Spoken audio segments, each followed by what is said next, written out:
So I've been thinking about starting a home theater in my basement, but the problem is I don't know where to begin, and this is what I'm working with. So to have a full basement home theater, there are technically only three things you need. You need audio, you need video, and you need seating. You can have all three of those and you have a home theater in your basement. So this is episode one, which is the planning stage. I have no gear, I have nothing, I just have a vision. The nice thing is, though, I do have a room, partially finished room. As you can see, I have a nice wall here, I have a nice wall here. Don't mind that, I have no idea what that is. That was previous owners. That wall, you have that wall, and you have this wall. And you have a ceiling that is unfinished, and you have one duct there and one duct there. But you might be asking, why do I want a home theater? You know, I feel like having a home theater gives you a space that you can unplug, you can hang out with family and friends, you can host gatherings, and it just, theaters are getting expensive when I could be putting that money into building my own home theater where it's cozy, I don't have to move, I can have my own snacks. Snacks are getting expensive, and honestly, the comfort of your own home, the appeal to that is so much better than actually driving to a theater and having to drive back home. But to be honest, having your own home theater just lets you create it how you want. You know, you can have that feel of this is still homey, but I'm not like surrounded by a bunch of strangers who like to talk and kick the back of your seat. So I would say the main goal of this build is to build something immersive, but still be on a budget, because we're not going to be in this house forever. I don't need to spend a bunch of money to throw in here to make it look super cool. If it's functional and it's comfortable and it has the three main things, which is seating, audio, and video, I'm pretty content. So let's go ahead and dive into this right quick. So the first thing I want to talk about is where I want to put everything. So let me show you guys that. When you walk into the room, you get greeted by a wall and the circuit breaker, which is fine. I plan on doing something with that. I'm not going to cover it up or anything. I'm just going to make it look a little more presentable. But when you walk into the room, you get presented by that. And then you take a right and you have this big room. So let me show you the room right quick before I dive into it. So it is a 22 feet long by 12 inch, or not 12 inch, 12 foot width, and has 7-foot ceilings. So the first thing I want to mention is kind of the debate I'm in at the moment.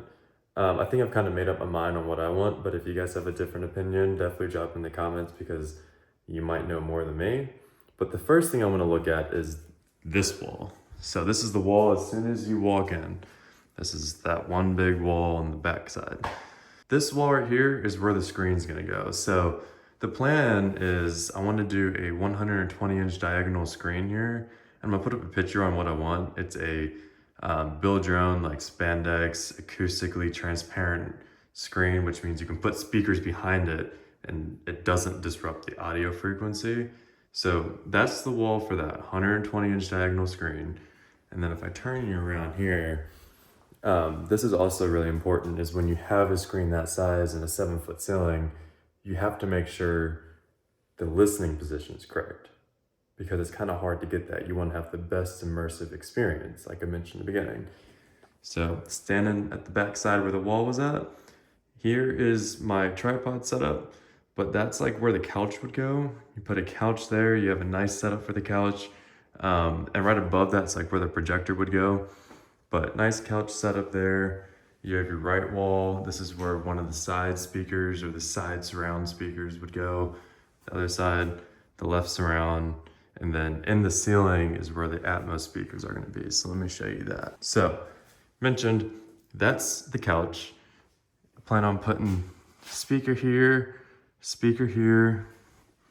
and a speaker over here, and a speaker over here. So you have 4 Atmos speakers, which are your height audio. So I've already mentioned the speaker placements a little bit, but I kind of want to dive into exactly what I want. So I mentioned the 4 height speakers, which went above the couch area, and the side speakers for your side surround. And then you have your front speakers, which are your left, center, and right speakers. Those are left, center, and right. So if you do your left, center, right, your LCR speakers, your 2 surround speakers, your 4 Atmos speakers, and then I think for this room, I'm gonna do 2 subs. So a sub in that corner over there and a sub in that corner over there. That gives you a 5.2.4 surround sound setup. So that's nice. You don't have to worry about buying a 9-channel amp. You just need a 7-channel amp, 7.2 channel amp. I haven't quite decided what else I want to do. I think if I put the subwoofer in this corner on this side, I might end up putting the rack for the receiver, or I might build like a small shelf here or a false wall with the receiver that would go in, just to give you, you know, the simple minimalistic look. I don't have a final budget yet. And that's why I haven't mentioned anything about I want to keep this mid-range or budget build. I want to price this in phases. So the first thing, I want to start with the screen. Keep an eye out for that video. That should be coming up for episode 2, which is building the screen. Once I get the screen, I think I will have a better idea of where I'm going to go. Because if I can get a 120-inch diagonal screen, I can get the projector. And I don't know quite what projector I want to get at the moment. I have an idea. I don't want to get a $1,000 projector, $1,500 projector. I just want to get a projector that looks good. It looks as good as a normal TV, maybe even a little bit better. Who knows? But after the projector, then I'm gonna start pricing speakers and receivers. I already know what I want as far as the surround, 5.2.4, but it comes down to what speakers, because that can influence the cost heavily, and what subwoofers I get. So yeah, that is episode 1 of this basement home theater build. We have the vision, we have the layout, and we have what we want. Now we just need to start putting it together. So next episode, I plan on creating that DIY projector screen, 120-inch spandex, acoustically transparent screen.